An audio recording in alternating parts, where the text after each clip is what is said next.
नमस्कार मित्रांनो, मी स्वाती तोरसेकर एशा पृथ्वीमध्ये तुमचं स्वागत करते. तमिळनाडूच्या राजकारणामध्ये एक उदयाला आलेला तारा म्हणून के अन्नमलाई यांचं नाव घेतलं जात होतं. खास करून मोदींचे जे चाहते आहेत, ज्यांना सगळे लोक अंधभक्त किंवा वेगवेगळी नावं देतात, त्या सगळ्यांना अन्नमलाई यांच्यामध्ये एक खूप मोठं प्रॉमिसिंग कॅरेक्टर दिसत होतं. अत्यंत प्रतिकूल परिस्थितीमधून आयुष्यामध्ये वर आलेला हा व्यक्ती, प्रशासनिक सेवेमध्ये त्यांनी चांगली कामगिरी बजावली. त्यानंतर अ, स्वेच्छानिवृत्ती घेऊन ते बाहेर पडले आणि त्यांनी राजकारणात येण्याचं ठरवलं. त्यावेळेला त्यांनी भाजपचा विचार केला आणि भाजपमध्ये मला वाटतं ते बरीच वर्ष राहिले. मला वाटतं एक तर त्यानंतर पहिल्या निवडणुकीमध्ये भाजपला प्रचंड यश आपण मिळवून देऊ अशी त्यांना सुद्धा एक खात्री होती. परंतु तसं काही घडलं नाही आणि खूप मोठ्या फरकाने भाजप म्हणजे तमिळनाडूमध्ये काही रजिस्टर झालं नाही त्यावेळेला भाजपचं मत. ती निवडणूक संपल्याबरोबर अन्नमलाई जे आहेत ते अगदी निवडणूक संपता संपता ते युनायटेड किंगडम मध्ये गेले. म्हणजे ज्याला आपण सर्वसामान्य भाषेमध्ये ब्रिटन म्हणतो. त्या ब्रिटनमध्ये ते गेले आणि तिथे एक 4 महिन्याचा त्यांचा काहीतरी कोर्स होता. तो कोर्स त्यांना करायचा म्हणून ते तिथे गेले 2024 साली ऑगस्टच्या. आणि लीडरशिपचा काहीतरी कोर्स आहे तो. मला वाटते if I am not mistaken त्याचं ऑक्सफर्डमध्ये शेवनिंग गुरुकुल फेलोशिप मिळाली त्यांना 12 आठवड्यासाठी, जी युकेच्या फॉरेन ऑफिसनी म्हणजे त्यांच्या परराष्ट्र खात्याने ऑफर केली होती. आणि युनिव्हर्सिटी ऑफ ऑक्सफर्ड मध्ये हा लीडरशिपचा प्रोग्राम करण्यासाठी म्हणून ते ताबडतोब तातडीने तसेच गेलेले होते. निवडणुकीनंतर फारसे थांबले नव्हते.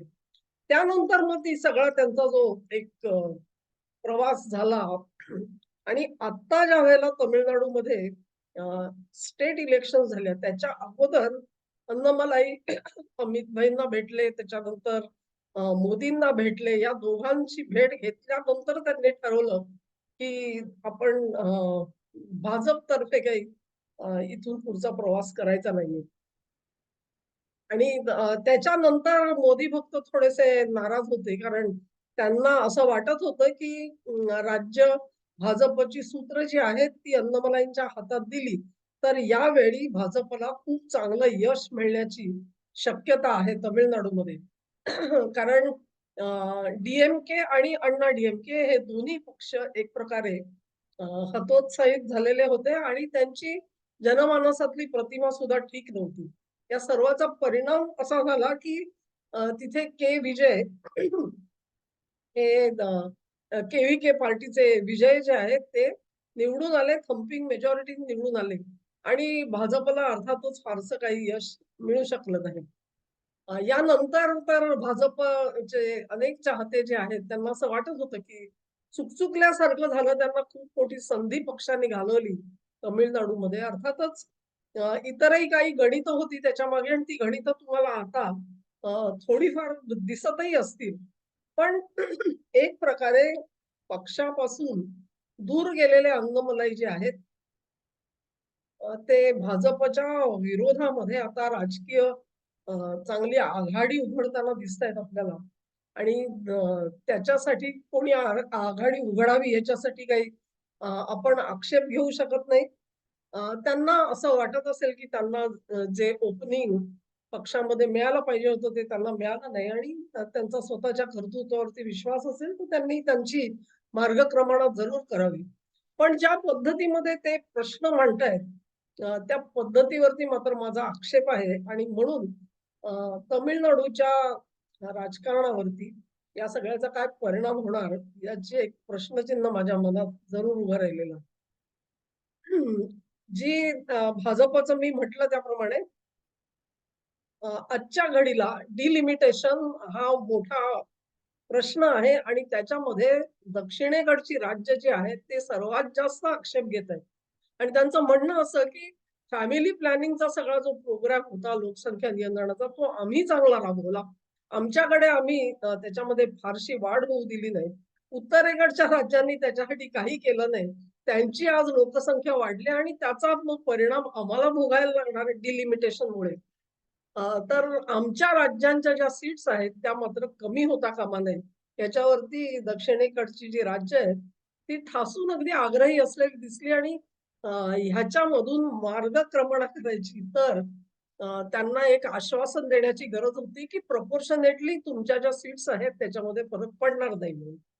आणि असं आश्वासन घेऊनच अ, हे पक्ष जे आहेत त्यांनी भाजप सोबत जाण्याचा कदाचित विचार केलेला असावा. अमितभाई तामिळनाडूमध्ये अगदी ठाण मांडून बसलेले होते काही काळ ही आपल्याला माहिती आहे. तर याच्यामध्ये तामिळनाडूमध्ये एक वेगळं राजकारण फिरताना दिसतंय. एक लक्षात घ्या तुम्ही, की जोपर्यंत 2024 मध्ये आपण 240 जागा दिल्या मोदींना आणि त्याचे काही परिणाम आणि दुष्परिणाम हे दोन्ही मोदी भक्तांना आज एक्सेप्ट करायला लागतील.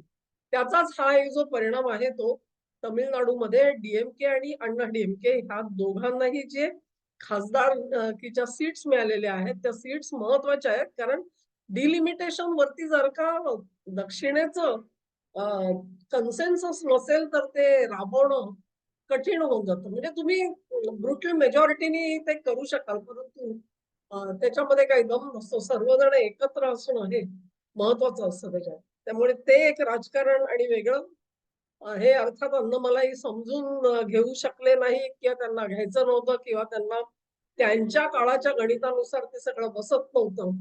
अ, हा एक भाग झाला. दुसरं काही जण असं म्हणत होते, की ठीक आहे अन्नमलाई जरी बाजूला झाले तरी देखील ते बाजू तर हिंदुत्वाचीच मांडतील. मग तुम्हाला काय प्रॉब्लेम आहे?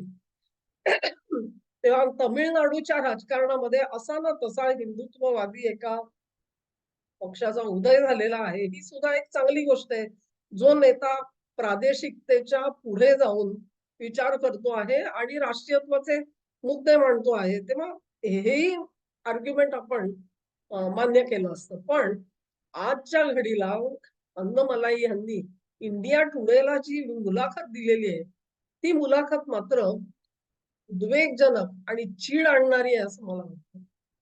मला अन्नमलाई ह्यांच्या वैयक्तिक अचीव्हमेंट्स बद्दल, कामगिरीबद्दल किंवा त्यांच्या पोटेन्शियल बद्दल ह्याबद्दल मला काही वाच्यता करायची नाहीये. कारण एक प्रशासकीय अधिकारी म्हणून त्यांनी त्यांचं कर्तृत्व जरूर गाजवलं असेल.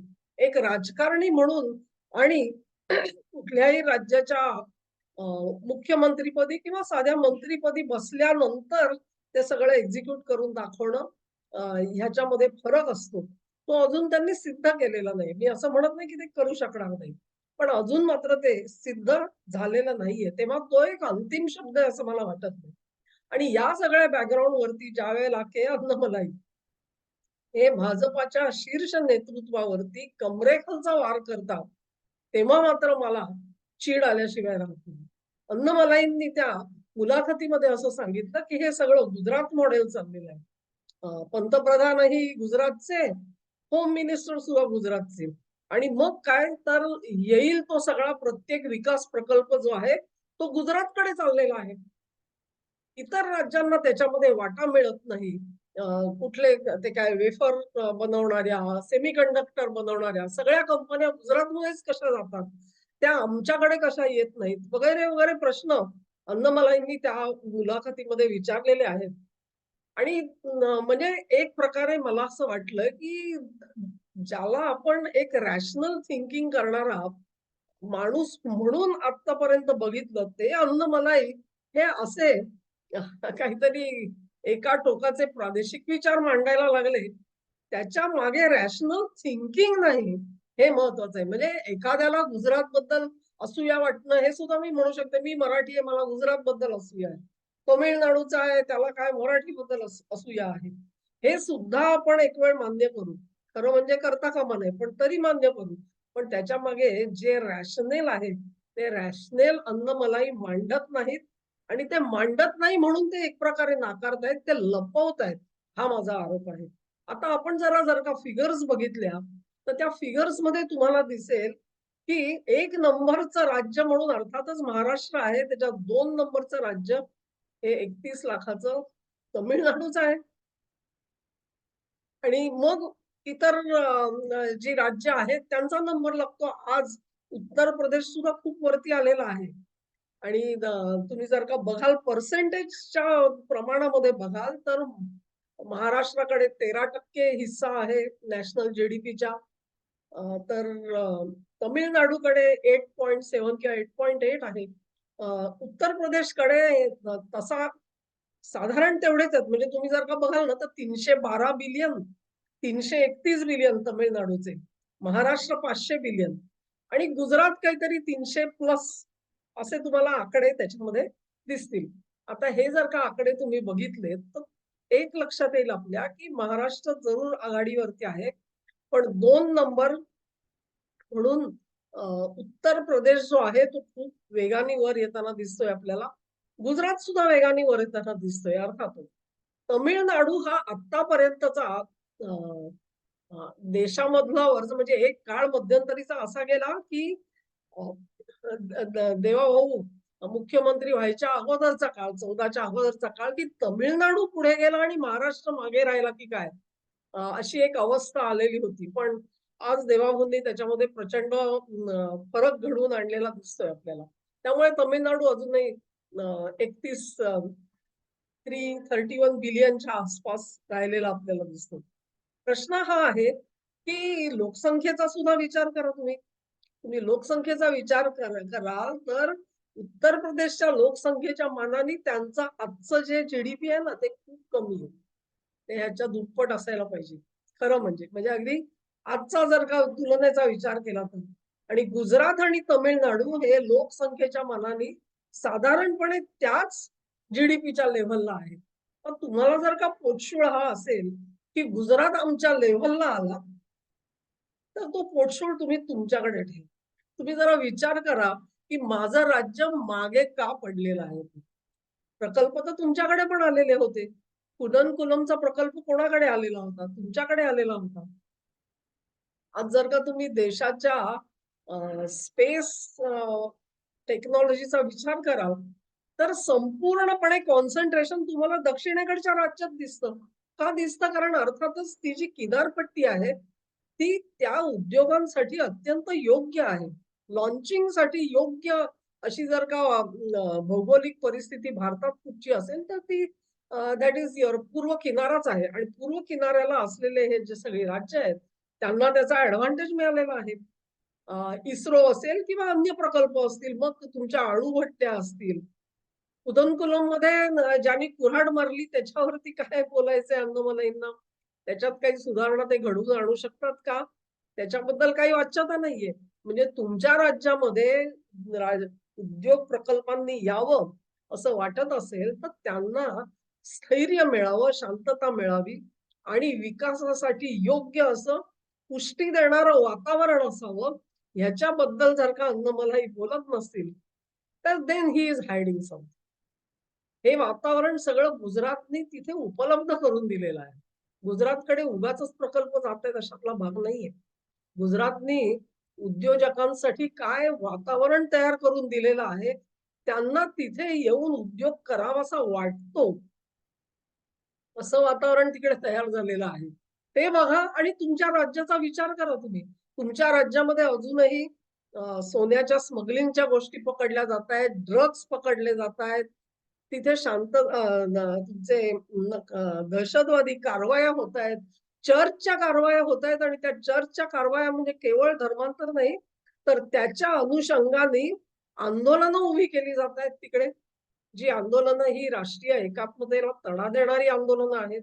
हे सगळं जिथे उपलब्ध आहे, तिथे तुमचं राज्य अजूनही 2 नंबरला आहे. याच्यासाठी स्वतःची पाठ थोपटून घेतली पाहिजे अण्णामलाईंनी. कारण हीच जर का परिस्थिती राहिली, तर ते राज्य पुढे आणखी घसरत जाईल, असा मला इशारा द्यावासा वाटतो. कारण कॅपिटल असतं ना, भांडवल असतं, इट इज शाय. ते लाजाळू असतं. ते अशा ठिकाणी जात नाही जिथे त्याला संघर्ष करावा लागणार. ते अशा ठिकाणी जातं जिथे ऑलरेडी शांतता आहे, सुबत्ता आहे. वाढीसाठी पोषक वातावरण आहे अशा ठिकाणी भांडवल हे मायग्रेट होतं आणि ते खूप लवकर मायग्रेट होतं. तेव्हा तामिळनाडूनी जागं व्हावं, आपल्यावरती बंगालची पाळी येऊ नये, हे जर का वाटत असेल, तर मुळात राज्यामध्ये सुव्यवस्था आणि शांतता कशी राबवता येईल याच्यासाठी अन्नमलाईंनी स्वतःच्या सुपीक डोक्याचा विचार करावा. उगाचच मोदी आणि शहांवरती असले वार करण्यामध्ये ते जर का मेंदू खर्च करणार असतील, तर काय म्हणू मित्रांनो, की हे शिकवणी कोणाची आहे? काय महाराष्ट्रात शिकवणी घेण्यासाठी आले होते का? असंच बोलावं लागेल. आणि हे अशा लाईनवर चाललेले आहेत. हे जर का शहा आणि मोदींना आधीच समजलेलं असेल आणि म्हणून त्यांनी जर का पक्षाच्या दोऱ्या त्यांच्या हातात दिल्या नसतील, तर मला त्यांचं पहिल्यांदा अभिनंदन करायचंय, की अयोग्य माणसाच्या हातामध्ये दोऱ्या जाणं हे किती डेंजरस आहे तामिळनाडूमध्ये. अ, ह्याच्यावर कदाचित एक स्वतंत्र व्हिडिओ पण होऊ शकतो. आजच्या घडीला अमेरिका प्रयत्न काय करते आहे, की भारताचं विघटन करायचं. ते ईस्टकडची राज्य तर त्यांनी अ, बांगलादेश आणि त्या ख्रिश्चन देशाला जोडायचं ठरवलेलंच आहे. पण भारताचा दक्षिण भाग जो आहे ना, तो सुद्धा स्वतंत्र राष्ट्र करायचा आहे त्यांना. आणि याच्यावर मी कदाचित आज एक व्हिडिओ कारण राजदीपने एक वाक्य म्हटलेलं होतं, की दक्षिण भारत जर का स्वतंत्र राष्ट्र असतं, तर राहुल गांधी पंतप्रधान झाले असते. तेव्हा मनीषा काय आहेत, आकांक्षा काय आहेत, प्लॅनिंग काय आहे याचा विचार करा तुम्ही. आणि दुसरा महत्वाचा आर्थिक भाग सांगते, की आज सुद्धा भारताची जी सगळी जी-डी-पी आहे ना, ती जी-डी-पी ही जास्त दक्षिण राज्यांमधून येते. मग तो तेलंगणा असेल, कर्नाटक असेल, आंध्र असेल, तामिळनाडू असेल, केरळ असेल, या सगळ्यांची जी-डी-पी जी आहे, ती एकत्र जोडून बघा म्हणजे तुम्हाला फिगर्स काय होत आहेत. तो बॅलन्स आज उत्तर प्रदेशामध्ये थोडा शिफ्ट होऊन, थोडा गुजरातमध्ये शिफ्ट होऊन, समसमान व्हायला लागल्यानंतर ह्यांच्या पोटात दुखायला लागलेला आहे. आणि जी भाषा आमच्या महाराष्ट्रामध्ये बोलली जाते, महाराष्ट्राचे प्रकल्प गुजरातमध्ये हलवले जात आहेत, वगैरे, वगैरे. काय वाटेल ते तोंडाला येईल ते बोलायचं. तीच अवस्था जर का तामिळनाडूमध्ये अन्नमलाई करणार असतील, तर मला त्यांची कीव येते मित्रांनो. सगळी बुद्धी तुमच्याकडे आहे, सगळं आहे, त्याचा काहीही उपयोग नसतो. तुम्हाला तुमचे राजकारण दामटवण्यासाठी जर या मुद्द्यांचा आधार घ्यावा लागत असेल, तर तुम्ही निवडणूक लढायच्या आधी हरलेला आहात. तुम्ही राजकारण करायच्या आधीच हरलेले आहात. कारण मोदी आणि शहांना हेच तर पाहिजे आहे. तुमची क्रेडिबिलिटी जी आहे ना, ती तुमची तुम्ही संपवत आहात. And they will not stop you. They will not stop you. They will encourage. या अन्नमलाईंनी वेळीच सावध व्हावं. या असल्या वाटेला जाऊन काहीतरी फुकाची बडबड करण्यापेक्षा तमिळनाडूच्या विकासासाठी नव्या योजना आणाव्यात. विजय कुठे कमी पडतायत हे सांगावं राज्यातल्या जनतेला. तर त्यांना काही राजकीय भवितव्य आहे. ते भवितव्य नसेल आणि अन्नमलाई जर कमी पडले, एक प्रकारे चांगली गोष्ट आहे, भाजप मुसंडी मारेल. मोदी भक्तांना माझं एवढंच सांगणं आहे, की आपल्याला जर का मोदींची एखादी चाल समजत नसेल, तर थोडा काळ जाऊ द्या. तुम्हाला चित्र हळू स्पष्ट जरूर होत जाईल. हा व्हिडिओ आवडला असेल तर लाईक करा, शेअर करा, चॅनलला सबस्क्राईब करा आणि सहकार्य असंच चालू ठेवा. नमस्कार.